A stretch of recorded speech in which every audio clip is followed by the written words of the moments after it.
दोस्तों, ज्ञान टेक में आपका स्वागत है। आज हम पढ़ेंगे पंच परमेश्वर। पंच परमेश्वर मुंशी प्रेमचंद जी द्वारा लिखी कहानी है। पंच परमेश्वर मुंशी प्रेमचंद। जुम्मन शेख अलगू चौधरी में गहरी मित्रता थी। साझे में खेती होती थी, कुछ लेन देन में भी साझा था। एक को दूसरे पर अटल विश्वास था।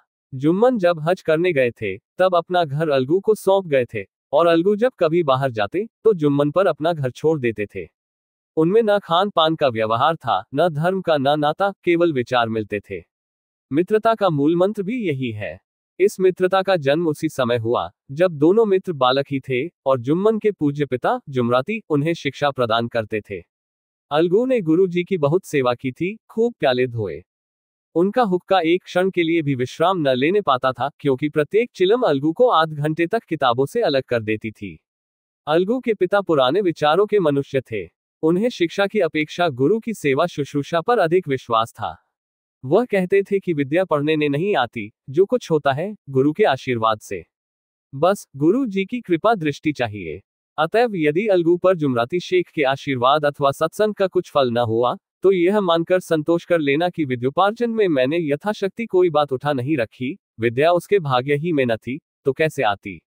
मगर जुमराती शेख स्वयं आशीर्वाद के कायल न थे। उन्हें अपने सोटे पर अधिक भरोसा था और उसी सोटे के प्रताप से आज पास के गांवों में जुम्मन की पूजा होती थी। उनके लिखे हुए रहनेनामे या बैनामे पर कचहरी का मुहर्रिर भी कदम न उठा सकता था। हल्के का डाकिया, कांस्टेबल और तहसील का चपरासी सब उनकी कृपा की आकांक्षा रखते थे। अतएव अलगू का मान उनके धन के कारण था, तो जुम्मन शेख अपनी अनमोल विद्या से ही सबके आदर पात्र बने थे। 2. जुम्मन शेख की एक बुरी खाला मौसी थी। उसके पास कुछ थोड़ी सी मिल्कियत थी, परंतु उसके निकट संबंधियों में कोई न था। जुम्मन ने लंबे चौड़े वादे करके वह मिल्कियत अपने नाम लिखवा ली थी। जब तक दानपत्र की रजिस्ट्री न हुई थी तब तक खालाजान का खूब आदर सत्कार किया गया, उन्हें खूब स्वादिष्ट पदार्थ खिलाए गए। हलवे पुलाव की वर्षासी की गई, पर रजिस्ट्री की मोहर ने इन खातिरदारियों पर भी मानो मोहर लगा दी। जुम्मन की पत्नी करीमन रोटियों के साथ कड़वी बातों के कुछ तेज तीखे सालन भी देने लगी। जुम्मन शेख भी निठुर हो गए। अब बेचारी खालाजान को प्रायः नित्य ही ऐसी बातें सुननी पड़ती थी। बुढ़िया न जाने कब तक जिएगी। 2-3 बीघे उसर क्या दे दिया, मानो मूल ले लिया है। बघारी दाल के बिना रोटियां नहीं उतरती। जितना रुपया इसके पेट में झोंक चुके उतने से तो अब तक गौ मूल ले लेते। कुछ दिन खालाजान ने सुना और सहा, पर जब न सहा गया तब जुम्मन से शिकायत की। तुम्मन ने स्थानीय कर्मचारी गृहस्वामी के प्रबंध देना उचित न समझा। कुछ दिन तक और यूं ही रो धोकर काम चलता रहा। अंत में एक दिन खाला ने जुम्मन से कहा, बेटा, तुम्हारे साथ मेरा निर्वाह न होगा, तुम मुझे रुपये दे दिया करो, मैं अपना पका खा लूंगी। जुम्मन ने धृष्टता के साथ उत्तर दिया, रुपये क्या यहाँ फलते हैं। खाला ने नम्रता से कहा, मुझे कुछ रूखा सूखा चाहिए भी कि नहीं। जुम्मन ने गंभीर स्वर से जवाब दिया, तो कोई ये थोड़े ही समझा था कि तू मौत से लड़कर आई हो। खाला बिगड़ गई, उन्होंने पंचायत करने की धमकी दी। जुम्मन हंसे, जिस तरह कोई शिकारी हिरन को जाली की तरफ जाते देखकर मन ही मन हंसता है। वह बोले, हाँ जरूर पंचायत करो, फैसला हो जाए। मुझे भी यह रात दिन की खटखट पसंद नहीं। पंचायत में किसकी जीत होगी, इस विषय में जुम्मन को कुछ भी संदेह न था। आसपास के गांवों में ऐसा कौन था उसके अनुग्रहों का ऋणी न हो, ऐसा कौन था जो उसको शत्रु बनाने का साहस कर सके। किसमें इतना बल था जो उसका सामना कर सके। आसमान के फरिश्ते तो पंचायत करने आवेंगे ही नहीं। 3. इसके बाद कई दिन तक बूढ़ी खाला हाथ में एक लकड़ी लिए आसपास के गांवों में दौड़ती रही। कमर झुककर कमान हो गई थी। एक एक पग चलना दूभर था, मगर बात आ पड़ी थी। उसका निर्णय करना जरूरी था। बिरला ही कोई भला आदमी होगा जिसके समान बुढ़िया ने दू ख के औसू न बहाए हो। किसी ने तो यूं ही ऊपरी मन से हूं हां करके टाल दिया, और किसी ने इस अन्याय पर जमाने को गालियां दी। कहा, कब्र में पौ झटके हुए हैं, आज मरे कल दूसरा दिन, पर हवस नहीं मानती। अब तुम्हें क्या चाहिए, रोटी खाओ और अल्लाह का नाम लो। तुम्हें अब खेती बाड़ी से क्या काम है। कुछ ऐसे सज्जन भी थे जिन्हें हास्य रस के रसास्वादन का अच्छा अवसर मिला। झुकी हुई कमर, पोपला मुंह, सन के से बाल, इतनी सामग्री एकत्र हो तब हंसी क्यों ना आवे। ऐसे न्यायप्रिय, दयालु, दीन वत्सल पुरुष बहुत कम थे जिन्होंने इस अबला के दुखड़े को गौर से सुना हो और उसको सांत्वना दी हो। चारों ओर से घूम घाम कर बेचारी अलगू चौधरी के पास आई। लाठी पटक दी और दम लेकर बोली, बेटा तुम भी दम भर के लिए मेरी पंचायत में चले आना। अलगू, मुझे बुलाकर क्या करोगी? कई गांव के आदमी तो आवेंगे ही। खाला, अपनी विपत तो सबके आगे रो आई, अब आने ना आने का अख्तियार उनको है। अलगू, यूं आने को आ जाऊंगा मगर पंचायत में मुंह न खोलूंगा। खाला, क्यों बेटा? अलगू, अब इसका क्या जवाब दूं? अपनी खुशी। जुम्मन मेरा पुराना मित्र है, उससे बिगाड़ नहीं कर सकता। खाला, बेटा क्या बिगाड़ के डर से ईमान की बात न कहोगे? हमारे सोए हुए धर्म ज्ञान की सारी संपत्ति लुट जाए तो उसे खबर नहीं होता, परंतु ललकार सुनकर वह सचेत हो जाता है, फिर उसे कोई जीत नहीं सकता। अलगू इस सवाल का काय उत्तर न दे सका, पर उसके हृदय में ये शब्द गूंज रहे थे, क्या बिगाड़ के डर से ईमान की बात न कहोगे? 4 संध्या समय एक पेड़ के नीचे पंचायत बैठी। शेख जुम्मन ने पहले से ही फर्श बिछा रखा था। उन्होंने पान, इलायची, हुक्के, तंबाकू आदि का प्रबंध भी किया था। हाँ, वो स्वयं अलबत्ता अलगू चौधरी के साथ जरा दूर पर बैठे जब पंचायत में कोई आ जाता था, तब दबे हुए सलाम से उसका स्वागत करते थे। जब सूर्य अस्त हो गया और चिड़ियों की कलरवयुक्त पंचायत पेड़ों पर बैठी, तब यहां भी पंचायत शुरू हुई। फर्श की एक एक अंगुल जमीन भर गई, पर अधिकांश दर्शक ही थे। निमंत्रित महाशयों में से केवल वे ही लोग पधारे थे जिन्हें जुम्मन से अपनी कुछ कसर निकालनी थी। एक कोने में आग सुलग रही थी, नाय ताबड़तोड़ चिलम भर रहा था। ये निर्णय करना असंभव था कि सुलगते हुए उपलों से अधिक धुआं निकलता था या चिलम के दमों से। लड़के इधर उधर दौड़ रहे थे, कोई आपस में गाली गलौज करते और कोई रोते थे। चारों तरफ कोलाहल मच रहा था। गांव के कुत्ते इस जमाव को भूत समझकर झुंड के झुंड जमा हो गए थे। पंच लोग बैठ गए तो बूढ़ी खाला ने उनसे विनती की, पंचो, आज 3 साल हुए मैंने अपनी सारी जायदाद अपने भांजे जुम्मन के नाम लिख दी थी। इसे आप लोग जानते ही होंगे। जुम्मन ने मुझे ता हयात रोटी कपड़ा देना कबूल किया। साल भर तो मैंने इसके साथ रो धोकर काटा, पर अब रात दिन का रोना नहीं सहा जाता। मुझे न पेट की रोटी मिलती है न तन का कपड़ा। बेकस बेवा हूं, कचहरी दरबार नहीं कर सकती। तुम्हारे सिवा और किसको अपना दुख सुनाऊं? तुम लोग जो राह निकाल दो उसी राह पर चलूं। अगर मुझमें कोई ऐब देखो तो मेरे मुंह पर थप्पड़ मारी। जुम्मन में बुराई देखो तो उसे समझाओ क्यों एक बेकस की आह लेता है। मैं पंचों का हुक्म सिर माथे पर चढ़ाऊंगी। रामधन मिश्र, जिनके कई असामियों को जुम्मन ने अपने गांव में बसा लिया था, बोले, जुम्मन मियाँ किसे पंच बत्ते हो, अभी से इसका निपटारा कर लो, फिर जो कुछ पंच कहेंगे वही मानना पड़ेगा। जुम्मन को इस समय सदस्यों में विशेषकर वे ही लोग दीख पड़े जिनसे किसी न किसी कारण उनका वैमनस्य था। जुम्मन बोले, पंचों का हुक्म अल्लाह का हुक्म है। खाला जान जिसे चाहें उसे बदें, मुझे कोई उज्र नहीं। खाला ने चिल्लाकर कहा, अरे अल्लाह के बंदे, पंचों का नाम क्यों नहीं बता देता, कुछ मुझे भी तो मालूम हो। जुम्मन ने क्रोध से कहा, इस वक्त मेरा मुंह न खुलवाओ, तुम्हारी बन पड़ी है, जिसे चाहो पंच बदो।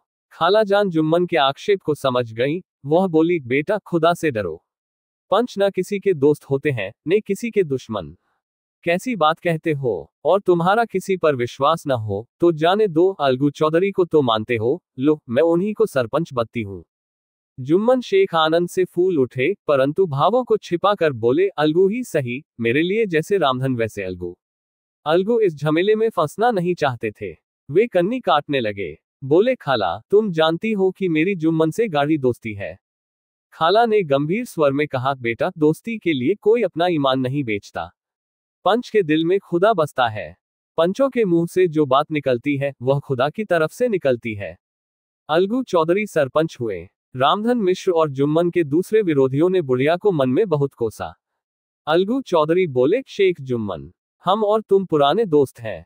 जब काम पड़ा तुमने हमारी मदद की है और हम भी जो कुछ बन पड़ा तुम्हारी सेवा करते रहे हैं, मगर इस समय तुम और बूढ़ी खाला दोनों हमारी निगाह में बराबर हो।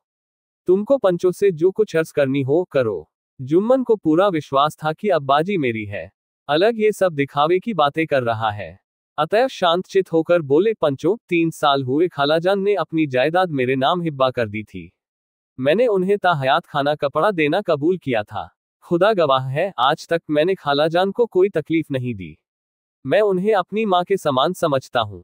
उनकी खिदमत करना मेरा फर्ज है, मगर औरतों में जरा अनबन रहती है, उसमें मेरा क्या बस है। खालाजान मुझसे माहवार खर्च अलग मांगती है। जायदाद जितनी है वो पंचों से छिपी नहीं, उससे इतना मुनाफा नहीं होता है कि माहवार खर्च दे सकूं। इसके अलावा हिब्बानामे में माहवार खर्च का कोई जिक्र नहीं तो मैं भूलकर भी इस झमेले में न पड़ता। बस मुझे यही कहना है, आइंदा पंचों का अख्तियार है, जो फैसला चाहे करे। अलगू चौधरी को हमेशा कचहरी से काम पड़ता था, अतएव वह पूरा कानूनी आदमी था। उसने जुम्मन से जिरा शुरू की। एक एक प्रश्न जुम्मन के हृदय पर हथौड़ी की चोट की तरह पड़ता था। रामधन मिश्र इस प्रश्नों पर मुग्ध हुए जाते थे। जुम्मन चकित थे कि अलगू को क्या हो गया। अभी यह अलगू मेरे साथ बैठी हुआ कैसी कैसी बातें कर रहा था। इतनी ही देर में ऐसी कायापलट हो गई कि मेरी जड़ खोदने पर तुला हुआ है। न मालूम कब की कसर यह निकाल रहा है। क्या इतने दिनों की दोस्ती कुछ भी काम न आवेगी। जुम्मन शेख तो इसी संकल्प विकल्प में पड़े हुए थे कि इतने में अलगू ने फैसला सुनाया। जुम्मन शेख, पंचों ने इस मामले पर विचार किया। उन्हें यह नीति संगत मालूम होता है कि खालाजान को माहवार खर्च दिया जाए। हमारा विचार है कि खाला की जायदाद से इतना मुनाफा अवश्य होता है कि माहवार खर्च दिया जा सके। बस यही हमारा फैसला है। अगर जुम्मन को खर्च देना मंजूर न हो तो हिब्बानामा रद्द समझा जाए। यह फैसला सुनते ही जुम्मन सन्नाटे में आ गए। जो अपना मित्र हो वह शत्रु का व्यवहार करे और गले पर छुरी फेरे, इसे समय के हेरफेर के सिवा और क्या कहें। जिस पर पूरा भरोसा था उसने समय पड़ने पर धोखा दिया। ऐसे ही अवसरों पर झूठे सच्चे मित्रों की परीक्षा की जाती है। यही कलियुग की दोस्ती है। अगर लोग ऐसे कपटी धोखेबाज न होते तो देश में आपत्तियों का प्रकोप क्यों होता। ये हैजा, प्लेग आदि व्याधियां दुष्कर्मों के ही दंड है। मगर रामधन मिश्र और अन्य पंच अलगू चौधरी की इस नीति परायणता को प्रशंसा जी खोलकर कर रहे थे। वे कहते थे, इसका नाम पंचायत है। दूध का दूध और पानी का पानी कर दिया। दोस्ती दोस्ती की जगह है, किंतु धर्म का पालन करना मुख्य है। ऐसे ही सत्यवादियों के बल पर पृथ्वी ठहरी है, नहीं तो वह कब की रसातल को चली जाती।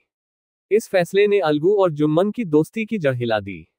अब वे साथ साथ बातें करते नहीं दिखाई देते। इतना पुराना मित्रता रूपी वृक्ष सत्य का एक झोंका भी न सह सका। सचमुच वह बालू की ही जमीन पर खड़ा था। उनमें अब शिष्टाचार का अधिक व्यवहार होने लगा। एक दूसरे की आवभगत ज्यादा करने लगा। वे मिलते जुलते थे, मगर उसी तरह जैसे तलवार से ढाल मिलती है। जुम्मन के चित्त में मित्र की कुटिलता आठों पहर खटका करती थी। उसे हर घड़ी यही चिंता रहती थी कि किसी तरह बदला लेने का अवसर मिले। 5. अच्छे कामों की सिद्धि में बड़ी दरें लगती है, पर बुरे कामों की सिद्धि में यह बात नहीं होती। जुम्मन को भी बदला लेने का अवसर जल्द ही मिल गया। पिछले साल अलगू चौधरी बटैसा से बैलों की एक बहुत अच्छी गोई मोल लाए थे। बैल पछाही जाति के सुंदर बड़े बड़े सींगों वाले थे। महीनों तक आसपास के गांव के लोग दर्शन करते रहे। दैवयोग से जुम्मन की पंचायत के 1 महीने के बाद इस जोड़ी का एक बैल मर गया। जुम्मन ने दोस्तों से कहा, यह दगाबाजी की सजा है।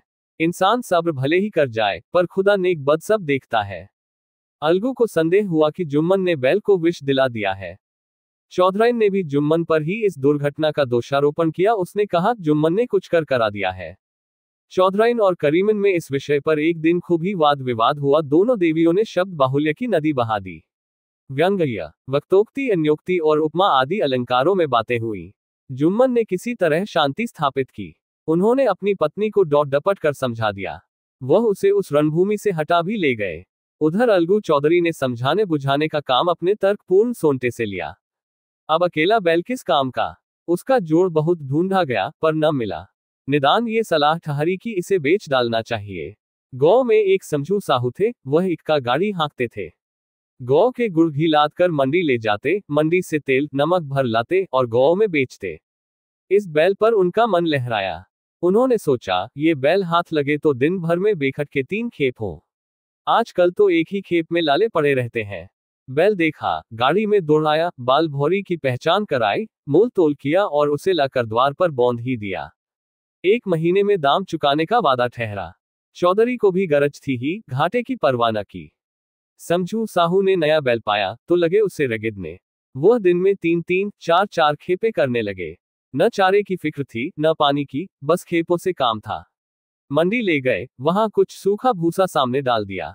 बेचारा जानवर अभी दम भी न लेने पाया था कि फिर जोत दिया।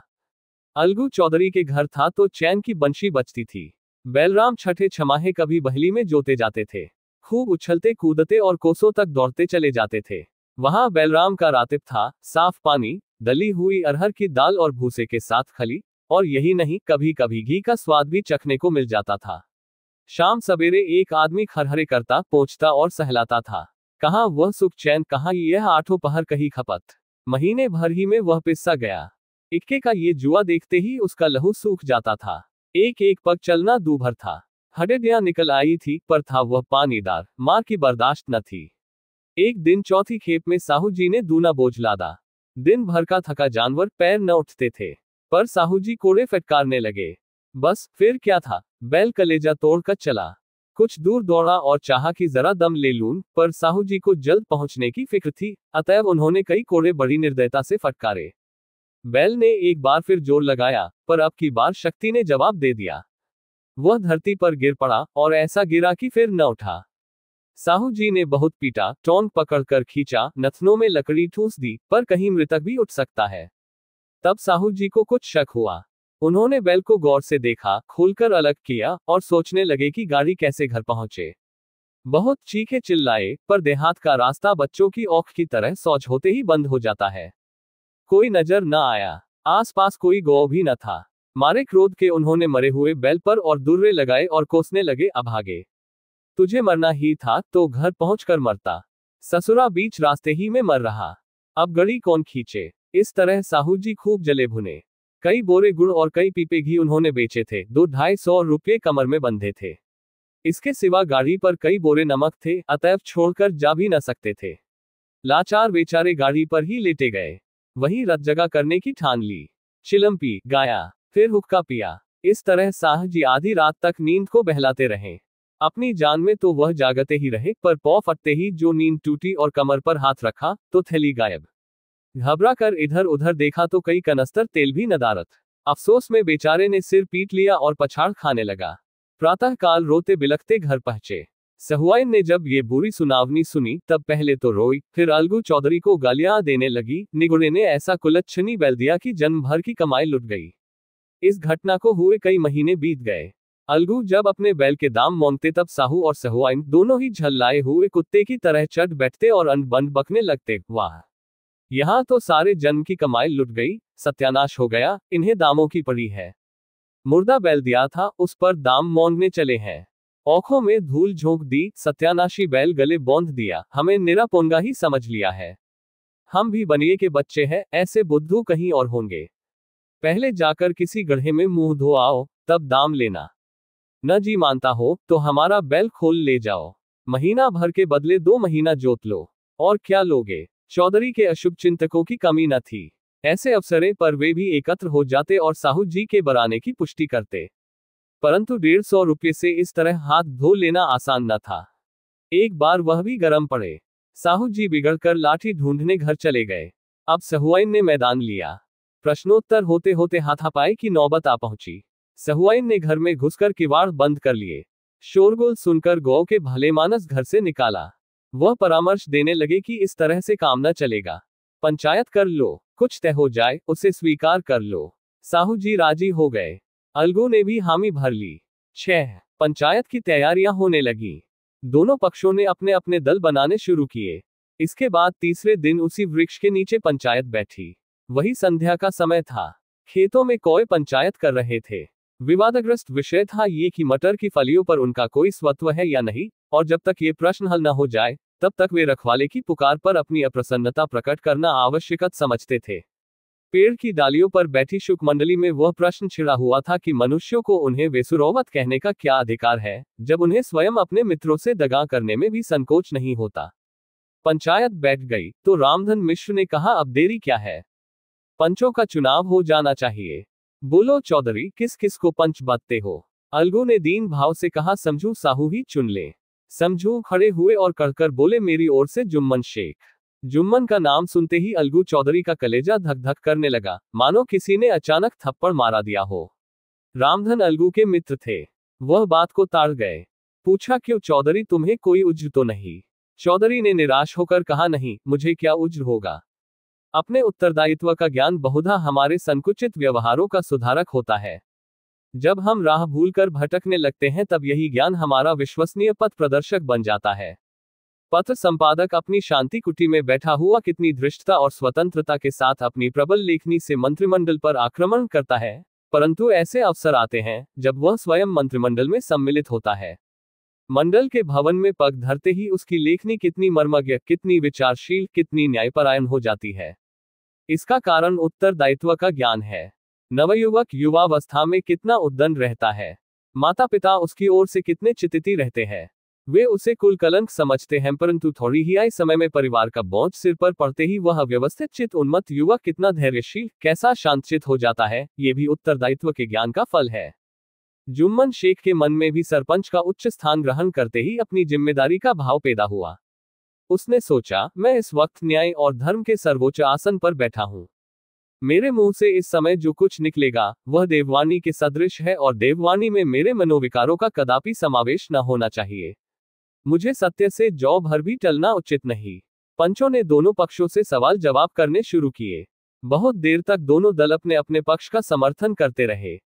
इस विषय में तो सब सहमत थे कि समझू को बैल का मूल्य देना चाहिए, परंतु वो महाशय इस कारण रियायत करना चाहते थे कि बैल के मर जाने से समझू को हानि हुई।